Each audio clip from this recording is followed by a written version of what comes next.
Okay. So, welcome, Kyra. After a long time of us kind of messing around with the audio, thank you for being here and thank you for helping me test it. Of course. Finally got it down. You guys missed it, but Kyra was giving her Aussie accents. So, Nice. so she was kind of helping me mess with the audio settings and understand why the other ones were sounding so poppy. Anyways, so a little bit introduction to Kyra. Me and her both do Jiu-Jitsu at the University of Texas, and she is one of my Jiu-Jitsu homies. And she is constantly throwing me around like a rag doll. So I kind of wanted to come and talk to Kyra to see a little bit more from just, would you consider yourself a hobbyist? I think now I've kind of transitioned more into hobbyist. In the past, I was a lot more competitive with it. Yeah, so before she was doing like a lot more competitions, a couple people at the club went to go see her do catch wrestling for a bit, and that was pretty cool to watch. That was a whole story in itself, me not knowing that it was a catch wrestling event. Yeah, oh yeah, that was interesting. But you've been doing jiu-jitsu for how long now? This year would be 6 years. Dang, that's been a while. I've only been doing it for 2 years, and I always joke around me being a spazzy white belt, and white belt is the first designation, or like the essentially when you begin, you're a white belt. The starting point. Yeah, right. It's a starting point, and then there's like 5 belts. Well, there's technically more, but I won't get into that. So there's like 5 belts, and I'm like still the beginner phase because they don't belt within the UT club. Anyhow, Kyra and I train a lot. I want her to kind of talk to y'all a little bit more about what jiu-jitsu is like for her, what jiu-jitsu is like for her being just like a woman in general, the different scenarios she's been through, why she does it, the discomfort. So stay tuned, and I'm excited to get to finally interview you. Yeah, me too. So Kyra, give us a little bit summary about you and who you are. Like jiu-jitsu aside, or just incorporating the jiu-jitsu you could do everything. Okay. What do you want to tell the people? Well, I think, yeah, if I were to describe myself and just introduce myself, I think like the key little facts to know is that I was born and raised in Singapore. I lived there 16 years, and I moved to the U.S. about 3 years ago, and Texas was the first place I moved to. Moved here because my dad got an assignment here, and my parents have since dipped on me to go to the Netherlands, but now I'm studying at UT. Yeah. So in terms of them dipping on you to go live in the Netherlands, at one point you were like living with them in Houston. You would train there, right? Yes. So I lived with them through my junior and senior years of high school, and then this past year I moved here to Austin to start my first year at UT. Yeah. That's been exciting. They said sayonara and just dipped. They just dipped, yes. That's cool. Yeah. I feel like that's like really exciting. And you've started establishing some plans here within UT. You're currently the vice president, or you're about to be the vice president of the jiu-jitsu team at the University of Texas. Yes. How do you feel about that? I feel like it's a unglorified position. It's not president, but it's kind of the in-between. Yeah, I'm really excited for it.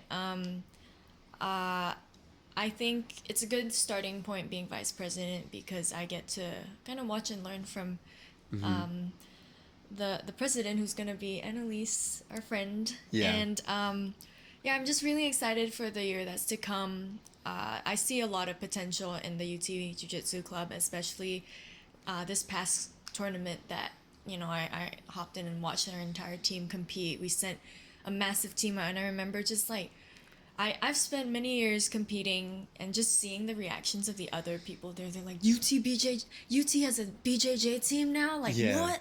And then when we took I think we took first place in the adults no-gi, like overall, and that was insane. But I at that moment, I just saw so much potential. I was talking to our other teammates as well, and so many of them were so enthusiastic about it, and they're like, oh my god, I know how to do graphic design, like I can design some kind of a patch for us to put on our gis, and we can design a rash guard, like, so there's a lot of potential in there, and I hope to spend like the next year and maybe even more channeling my energy and my time into building it. Yeah, I think the club has like a lot of like little potentials.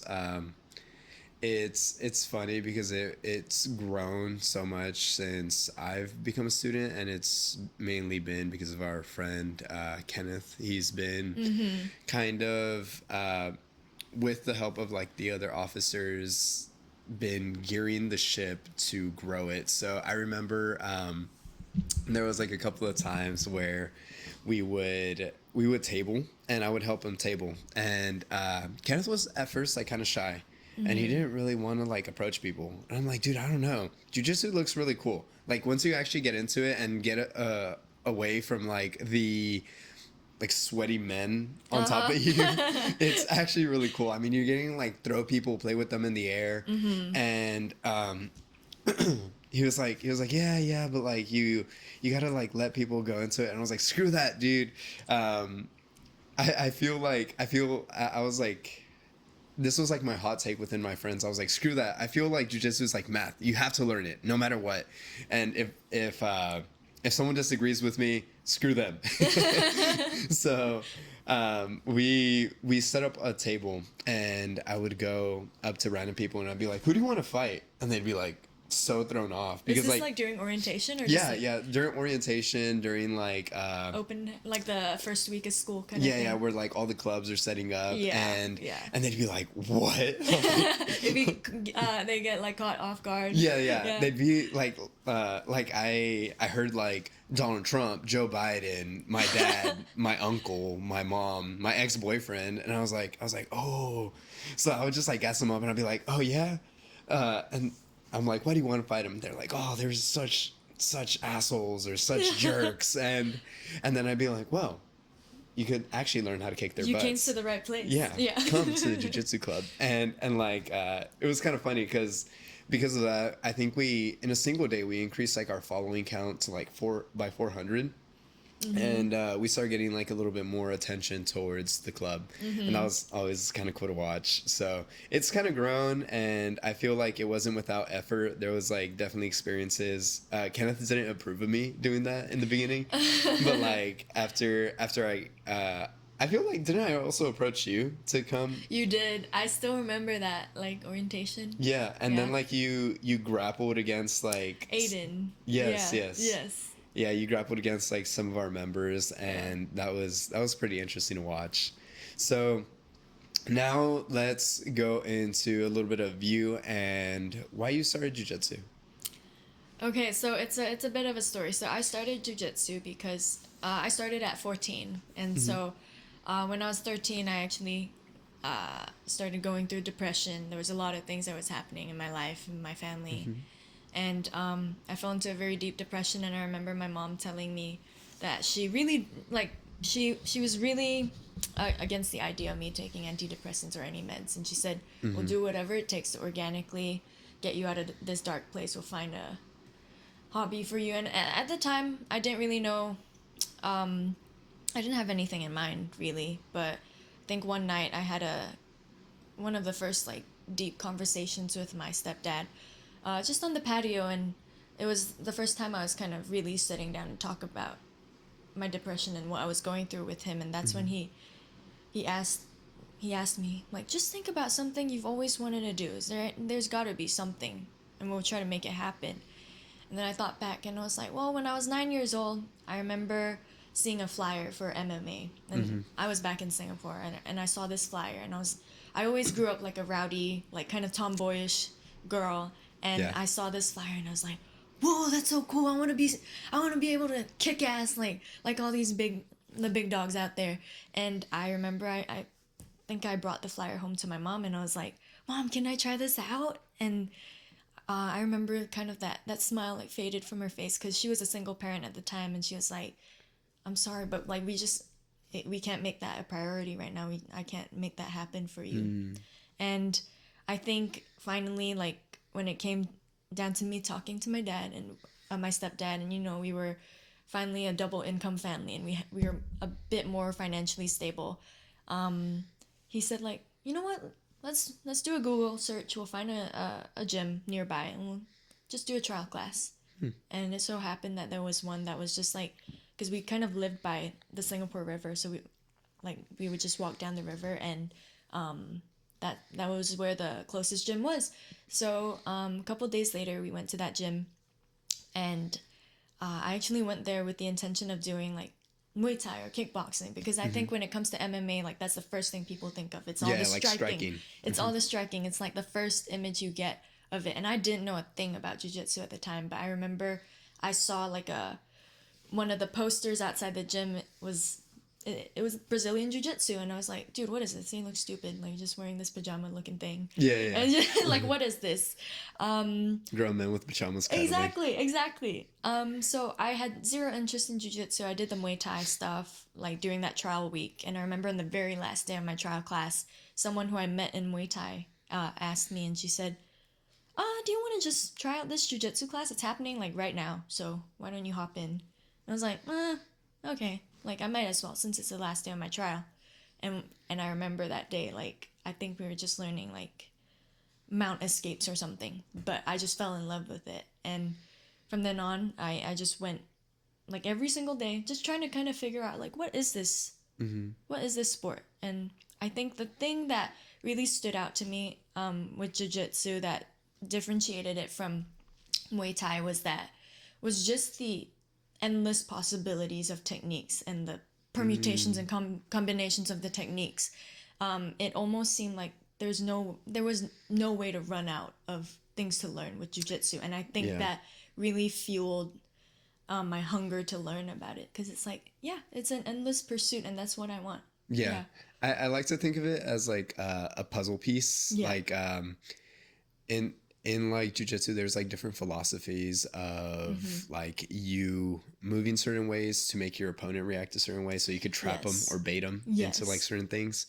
And I want to go back into this. Like one of the conversations I know we've had off camera is a little bit more about just like that feeling of like safety that comes with it. And I was talking to Lynn about this, how I was always like a smaller guy. I remember like whenever I would go into like my middle school fights, it would always be like the bigger dudes always like pushing me around, and I'd just be like angry, like I can't do anything because like they would like outmuscle me or like beat me up.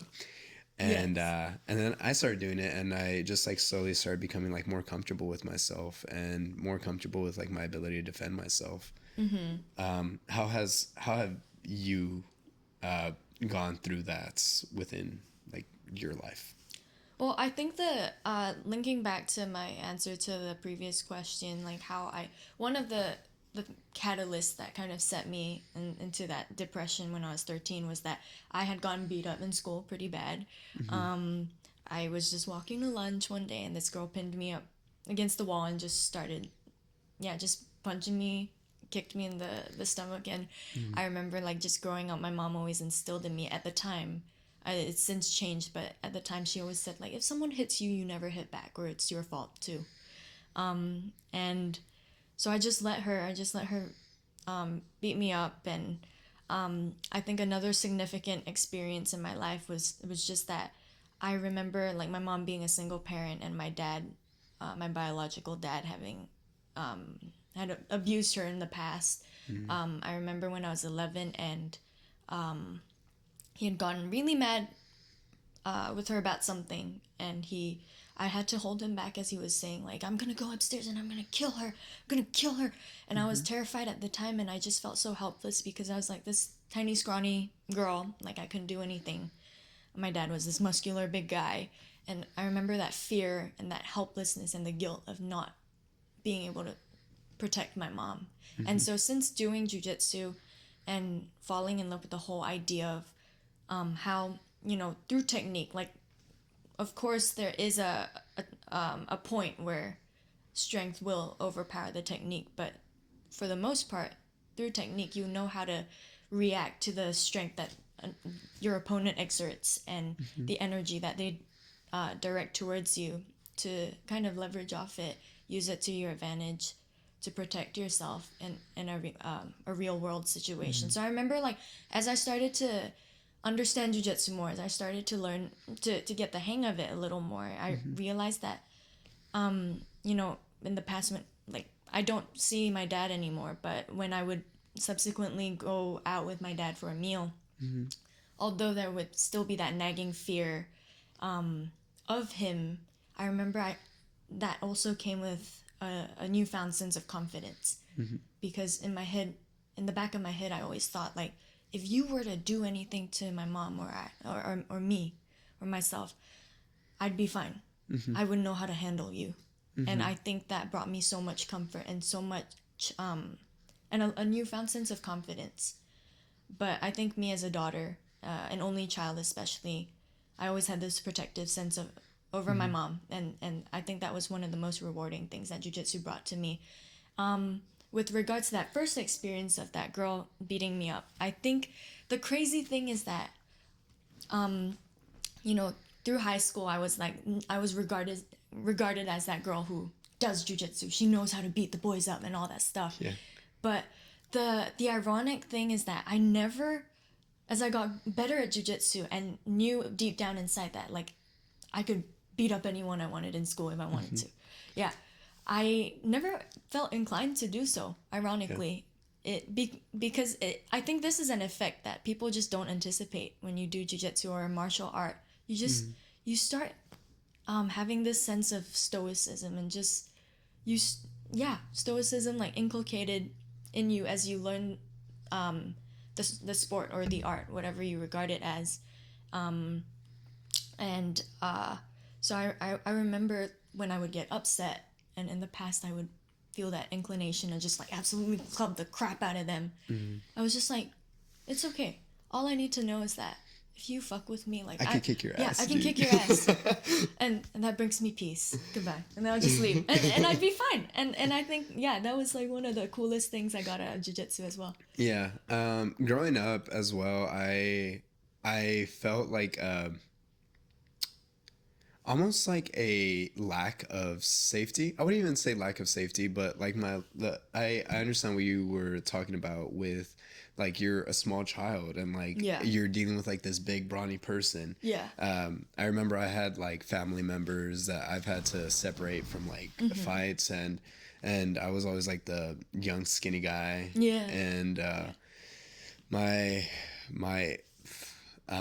8,000 cousins and, like, 7 uncles were always were, like, typically bigger people, because they ate a lot. Anyhow, but I remember, like, whenever I was a kid, I would, like, try separating family members whenever they would get into altercations, and I always felt, like, a little bit weird, because it was, or not weird, but, like, almost like I couldn't do anything. I felt like this sense of helplessness. And now I remember I was with one of my family members last time, and I remember I was, like, so deathly afraid of this man. And this man, like, scared me because he was explosive. He like blew up randomly. I didn't know, like, if he started drinking, I didn't know if, like, he would fight his uncles. And, like, this sense of, like, dread always, like, came over me. But recently I decided to, like, just ask him. I was like, hey, do you want to do jiu-jitsu? And it was kind of funny, because I was just, like, playing with him, and, like, he was, like, 50 pounds. He's, like, 50 pounds heavier than me. And, like, it was kind of weird, because I, like, whenever I was, like, deathly afraid of him, like, at like, his prime, I guess, like, his physical prime, I felt like I couldn't control him. I just felt like a helpless child. But then I did jiu-jitsu with him, and, like, now he's a little bit older. He's not that much older, but, like, you start seeing more gray hairs in him. Start seeing his weight, his face changed. And, like, then I was, like, kind of noticing it, like, while I was, like, triangling him, or triangling is essentially choking someone out with your legs. I kind of realized that he was, like, an old man. And I was like, this is, like, the man that I was, like, deathly afraid of. It's so weird, but it like, it like checked a box, but like the box felt like horrible to be checked. Like I was like, dude, I'm beating on like some old dude right now. And like he caused me like so much fear whenever I was younger, and like now I get to see him, and like he's just like struggling and like trying to use like everything in his power to like try to like mitigate like the situation while I'm over here having fun with him.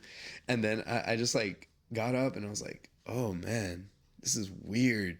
Like I have like this like sense of like safety within myself now, but I did not like the way that felt, if I'm being honest. Which part of it was the most like unsettling to you? It was just kind of like seeing like his face get all red and like grunchy, and he was like grunting, and I was just like, oh, I'm controlling you.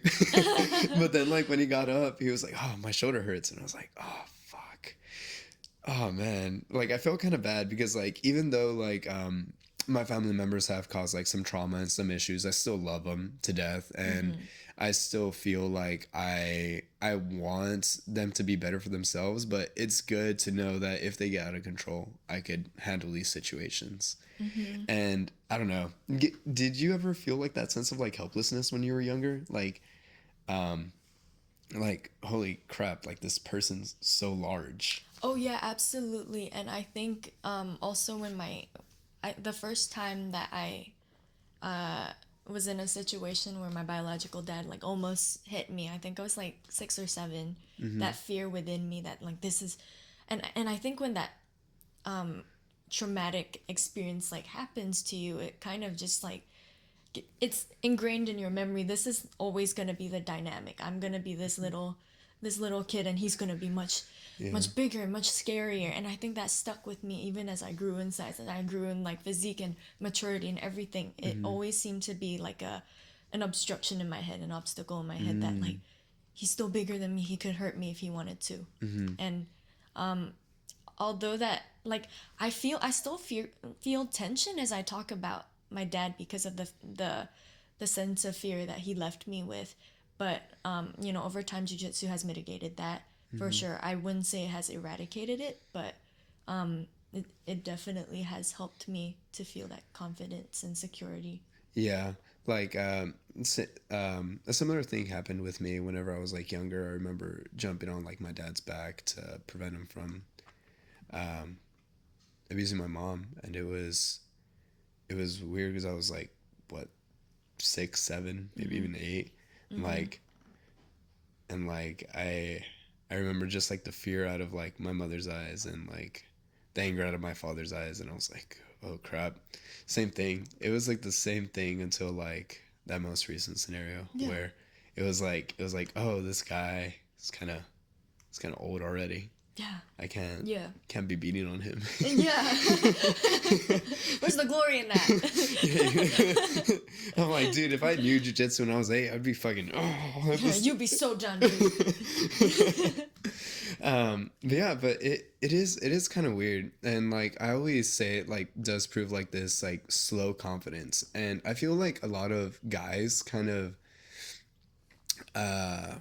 have this like elevated false sense of confidence. Like they'll be like, oh yeah, if I fight, like I'll be good, but like you probably wouldn't, like unless like you've trained.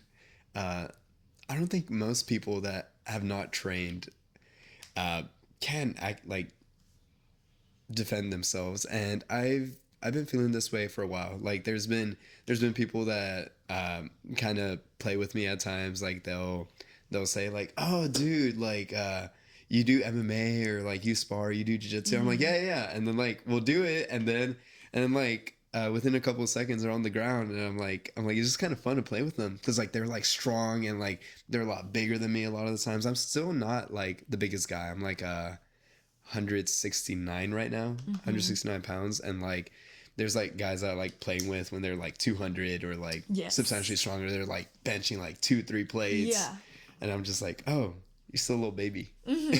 Yeah. I don't know. So tell me a little bit more about like your experience in terms of like, you are technically a minority. I mean, jiu-jitsu is like a very male dominated sport. Yeah. How do you feel about that? Well, in terms of the minority thing, like, yeah, it's a male dominated sport, and even as a female training jiu-jitsu, I think I am probably on the lighter side. There are like the rooster weight girls who are, because my walking weight is about like 125 or sometimes 130, but yeah, most of the girls range in like 150 and up. And but to answer your question, I think like just as a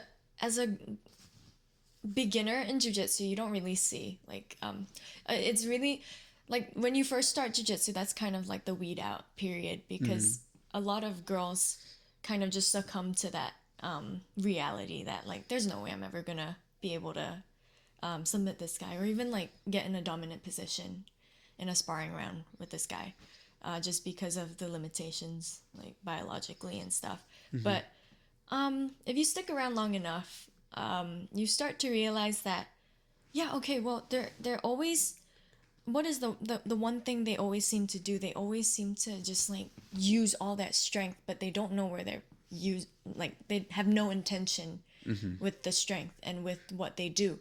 So, but I have intention. I, as someone who practices jiu-jitsu, now have intentions, and I know what to do with it, and then that's how you really get the upper hand. And it's funny because like when you start to understand jiu-jitsu, and then you get thrown into like spar with someone who hasn't done jiu-jitsu as much, especially a guy, you immediately see that they go from like slap and bump, and they're just like going all soft on you. And it's until you like sweep them, or until you get them in a some kind of a chokehold or a joint lock that you see like the fear of God in their eyes. They're like, I cannot lose to a girl right now. I cannot. And you just see all the strength come out. Yeah. But and the first time I saw that, when I was like 14 or 15, I was scared. I remember like I literally went back home after that night of training, and I was like tearing up to my parents, and I'm like, guys, that was the scariest thing I've seen. And I think it probably like scared me a little bit, because I saw like that same sense of fear of like a much larger person, like especially a male figure. But I continued showing up, and eventually like that fear just went away by itself, because it's like, okay, well, they all seem to do the same thing, but I trust in myself that I know what to do, and it's come through. You just know how to control the situation, and yeah, I definitely feel that. Like I in rolling with you a bunch of times, I noticed that you play on a lot of my weaknesses. Like a lot of my weakness is balance. I'm not sure how to say this, but like forward wise instead of like laterally. And I noticed that you'll kind of like spread me out laterally. There's like certain moves like X guard that Kyra likes playing with, and it will kind of just like mess up my balance, and I'm just like trying to like regain my balance, and by the time I regain it, she's like on my back choking me out. And it's happened a couple of times where like there's been like some times where like out of nowhere we'll just like start grappling, and then like the other day we were at like a social event, and Kyra decided to armbar me. just felt like it. Yeah. And then you proceeded to choke me out. So it's a fair game. It was a fair game. Yeah, it was like, but to be fair, mine was like when she was like not expected it. I was just sitting there having the time of my life. Yeah. Mine was like a surprise attack because like I was like, oh, I can't get armbarred by a girl. Just kidding. I actually had a roommate who used to do jiu-jitsu with me, and I love him to death dearly, but I remember there was like a time where we were both like first starting it out, and he came, and like one of my friends, she was like, oh my god, I tapped your roommate. And then like I asked my roommate, I was like, dude, so I heard you got tapped by this person. He's like, no, I didn't get tapped by a girl. And he's like, no, I didn't. And then like I've had like multiple friends like have like that like conflict with like ego. They're like, oh, a smaller person is beating me up. Yeah, it's tough. It's tough. It is kind of tough. And like it's kind of funny like when you don't expect it either. Like it was kind of funny because it was always like the least intimidating guys that would fucked me up Yeah. in jiu-jitsu. Yeah. And it was very humbling at first. Like I remember a good friend of mine, Kenneth, he's always been like a naturally smaller guy, but he was so much better and so much more technical than most of the guys that I was in there dealing with. So it was just kind of funny to see. But yeah, I feel like you do live and grow and learn to get into like better scenarios. You just like fail but fail forward. That's how I think of it. So, yeah, I guess what are your like vision? What is like more of your vision for like the club? I want you to talk about like what you see UT Jiu-Jitsu being. All right. Let me see. So, I think of course, this isn't gonna be my only focus, but one of my big aspirations for the club is that I really hope to build the female community and just the prominence of females in the jiu-jitsu club, because I think a lot of them, most of the girls that I've spoken to here and there, whether they're friends or just people I meet and I talk to them about jiu-jitsu, a lot of them seem to have heard of it at some point of time. They seem to have heard of it, but they've never really gotten the extra little push to just show up for one, more because they're nervous that it's a male dominant sport. It's very similar to like wrestling. When you hear wrestling, you're like, oh, it's a really male dominated sport. There aren't a lot of girls, so I'm not showing up. So I think, as a novice to jiu-jitsu, I think what we need to provide them with is that little nudge. And that's why I'm really hoping to create some kind, like, events geared more towards the girls, such as, like, female open mats. And then what we're doing right now, the self-defense seminars, I think that's a really good introduction that kind of leads them into the path of jiu-jitsu. Or just at least equipping them with the very basic skills of feeling safe, especially as a college student. Yeah. But yeah, I think it would be really cool to have open mats or female only classes, which I see a lot of gyms doing nowadays. Yeah. Because I think it's a good way to get, especially if you want to go down a competition route. It's really cool to do like female only classes, because you're really getting a good feel of like, okay, these are the girls. The girls are more flexible than the guys most of the time. Yeah. And now let me play around with the different physiques of these girls. But at the end of the day, the biology is kind of the same in terms of the strength, the max strength that they can exert. So anyway, circling back to answer the question, I think I really hope to promote more female related like events for jiu-jitsu. And in general, I hope that we can try to increase the number of practice sessions we have. We currently have 4 out of 7 days of the week, which is really cool. But if we could maybe increase that a little more, that would be even better. Because I just seeing that tournament that we just came out from, I see a lot of people who seem to have some kind of interest in going down the competition route, or just delving deeper into jiu-jitsu, just understanding it overall. But it's really tough when you have when you're a college student and you're just trying to make these practice times, and it's a little tricky because for some of the coaches we only see them once a week, so they don't get that opportunity like in the regular jiu-jitsu gyms to just build on a particular technique throughout the entire week, or a particular guard. Yeah. Because that's what my coach used to do, where it's like, okay, this week we're going to explore the De La Riva guard.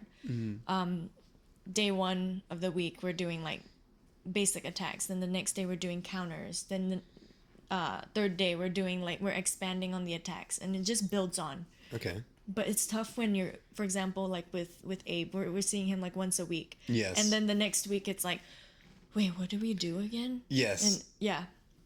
Yeah, I totally agree, because it's we have very talented coaches. I mean, we have Lynn who just came on, and I wanna circle back into something that she does, which is helping women's shelters with jiu-jitsu. But we are currently only seeing like these, and Abe, who's a great competitor. He's known to be, he's looking to be one of the best currently. He's being talked about in like the jiu-jitsu community as like one of the best like within his weight division, and he's beating all like the old legends, all these like old dudes who were once running it. And yeah, it's kind of cool to see, and it's kind of cool to have like these world-class athletes teaching us at the university. And it's quite rare because we're also in Austin, where it's like jiu-jitsu city, so there's like a lot of people getting into it, and now learning to be like, or it's like becoming more popularized, and especially like within Austin, because a lot of like MMA athletes are here. A lot of like world-class jiu-jitsu athletes are competing and training here, and you just see like a lot more of this movement. But now circling back to the Lynn thing, I remember what Lynn was talking to me about was her helping in women's shelters, and she's like, I want to be able to teach like these women with trauma to learn how to fight and defend themselves.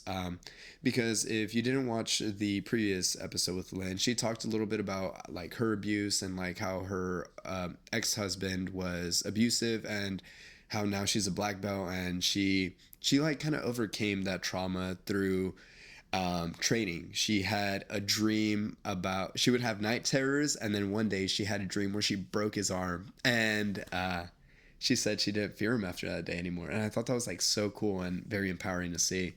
But she says whenever she's teaching women at these women's shelters, like a lot of them don't feel comfortable with like this contact. A lot of them don't feel comfortable with like another male figure. Like even you said that seeing like someone and them being a male figure was intimidating to you, because you remembered the strength, you remember seeing the strength, and you were like, oh dang, like it immobilizes you almost. Yeah. So do you have like any tips for anyone that like might be afraid to go through that scenario, or like how they would go about that scenario, or how like you went through that scenario, and how like you would advise people to go through it? And that scenario being like just that mental block of Yes. like someone who's more okay. Well, I would say that I think you as someone who may be in that situation, you can rest assured knowing that like the jiu-jitsu community, the really cool thing about it is that with time jiu-jitsu naturally weeds out like the assholes, or just people who are pretty like adamant with like a certain characteristic, for example like a really big ego, not wanting to budge in terms of like just leaving the ego at the door and coming in to learn jiu-jitsu. So I think over time you really see that the ones who stick around, the ones who really know their stuff, they're some of the most down-to-earth and just amazing individuals on and off the mats. And and even now, if like we have seen like the females in jiu-jitsu absolutely like blow the sport up, and it's insane. You see all these big female names now, and whether they're known for competing or just teaching or just being amazing practitioners of the sport. I think jiu-jitsu has one of the most incredible communities, and just stepping into a gym or anywhere to learn jiu-jitsu, you're gonna be in good hands. And I think it's tough to see that at first, at the very start of it, but yeah, I think we have a great community that you can definitely be seek comfort in knowing that like, okay, these people know their stuff. And most of these people, especially the higher level people, they don't have much egos, they don't have much to prove. So in a sense, like they'll take care of you like through these motions. And most of them, it's crazy, most of them come from similar backgrounds, if anything. And I think that's the coolest part. Like I recently attended a Girls in Gis, which is one of those like women in jiu-jitsu organizations. It's growing like crazy. They liked my post. I was so excited about it. Super cool. Yeah. But I attended my first Girls and Geese event here in Austin, I think maybe a month ago. And it was just insane looking at, like, just seeing the number of high-level females in jiu-jitsu, or just people who are, just girls who are keen in starting their jiu-jitsu journey. And of course you have like an insane line of black belt females who were just like very briefly sharing their story, and a lot of them mentioned the key point of like, yeah, there's always going to be that point at the start that you're just really tempted to succumb to the reality that I'm never going to be able to physically like overpower a man or someone who's much bigger than me. But the common denominator is that they all chose to stick around a little longer, and they all chose to show up like nevertheless. And then eventually you see that black belt tied around their waist, and there's a reason why they had that. I also like think of longevity within the sport, and there's like certain people I don't like going against, and like that is another thing that I feel like most people in the community are pretty good with. They're okay with like someone saying like, oh no, I'm like not gonna roll with you today, because like there's like some guys who they've hurt me. I'm pretty sure they've like hurt you before, and they're not the funnest to roll with because they're always like at 100%. And it's kind of good like once you're learning to grow within the sport to take them every now and then. But the cool thing is that you don't have to be with these people that make you feel uncomfortable. And I think you quickly realize like what type of person makes you feel uncomfortable. Is it the person that's too sweaty, too smelly, too strong? There are a lot of those people. You'll meet a lot of them.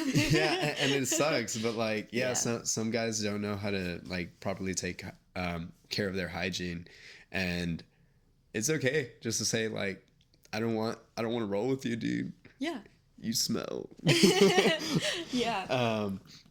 But like, or you might even tell them that. Like, I'm pretty sure, like, if you tell them that, they'd be like, "Oh, I'm so embarrassed," and they'd probably up their hygiene because of that. Jiu-jitsu changing lives every day, changing habits. But it is pretty cool to see because, like, I feel like just overall, there's this developed sense of self that has happened with me through like this community. It's kind of funny. I've learned to build like connections through the club, even though I don't think I normally would have like anywhere else. Excuse me. I like dancing a lot, and I always try bringing some of my dancing friends along. So I've had like a couple of my salsa friends and bachata friends come, and like it's kind of funny because they'll get like super happy once like they're like properly choking me, and then I'm like oh, and then like I'll turn red because they'll get like a little too excited, and I'll be like coughing and dying on the ground, and they'll be like, let's go. And it's kind of cool to see. But I feel like the thing is a lot of people try it, but it is like the retention thing that like that is hard for a lot of people. Because I feel like most people have like their hobbies.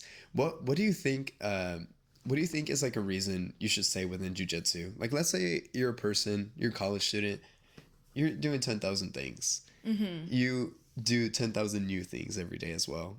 Why would you choose jiu-jitsu over the thousands of other things that you have?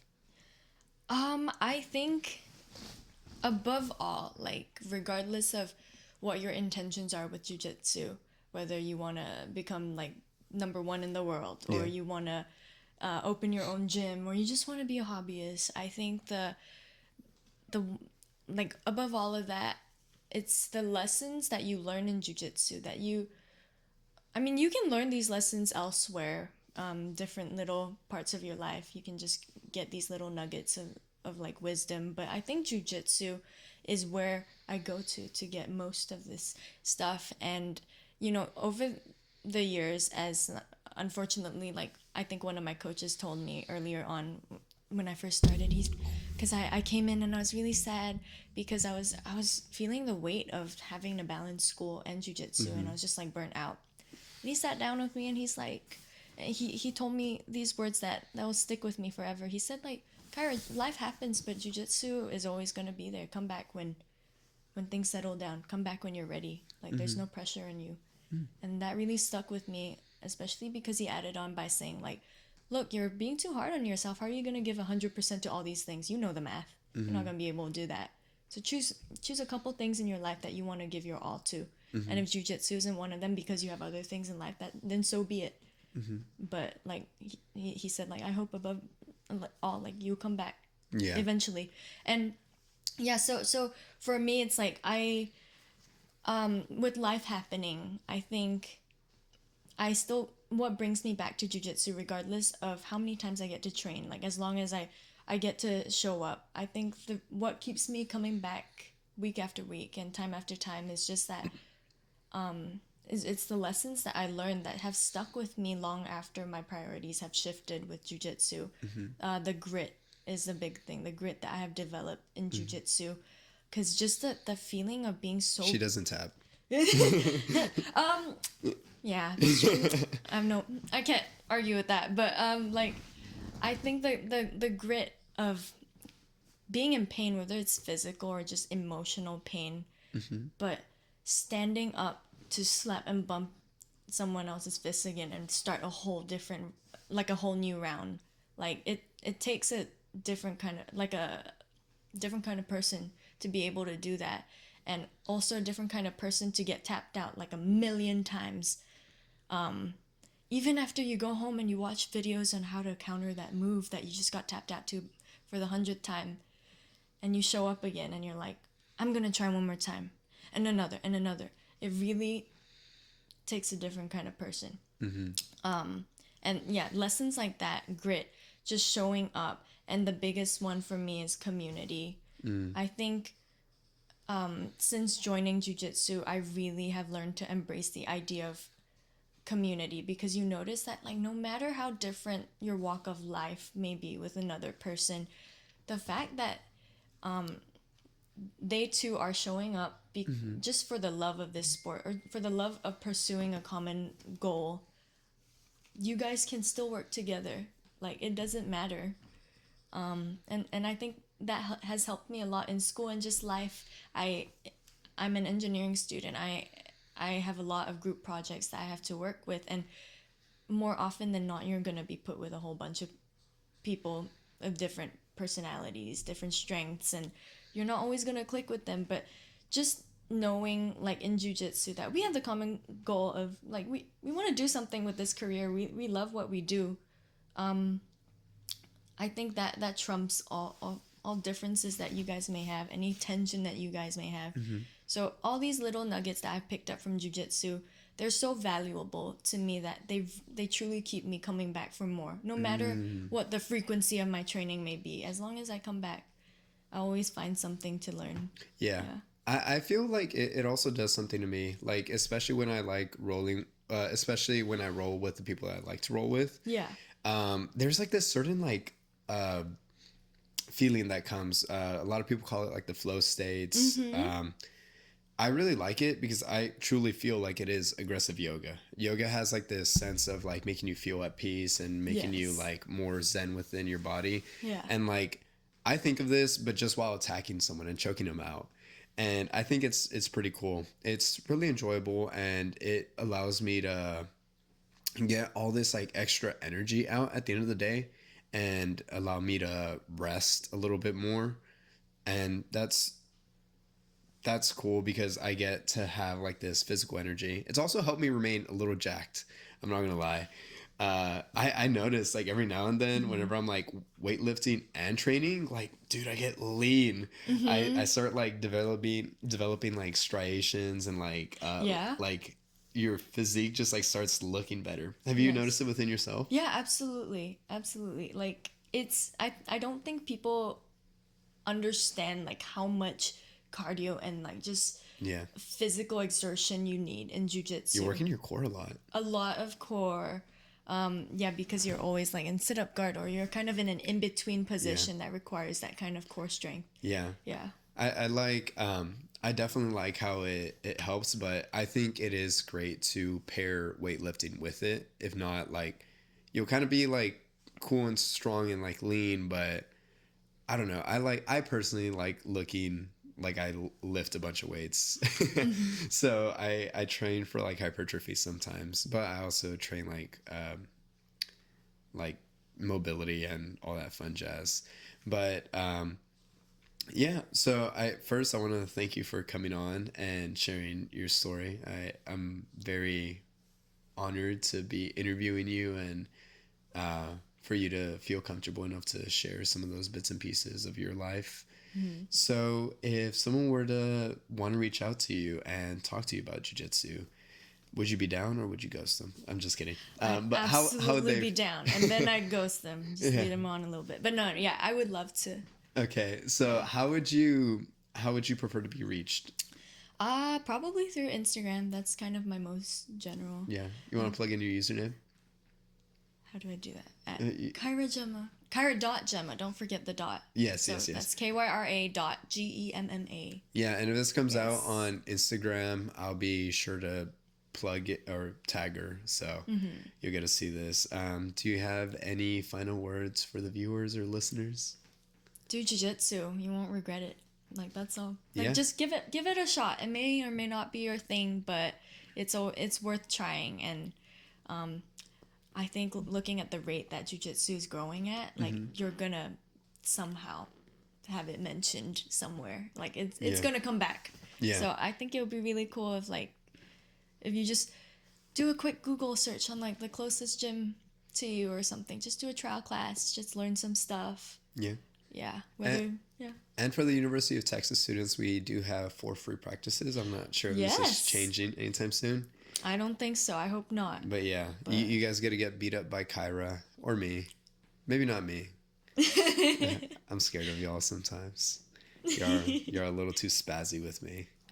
But yeah, I just want to thank you, Kyra. And yeah, anything else? No, but thank you. Thank you for having me. Awesome.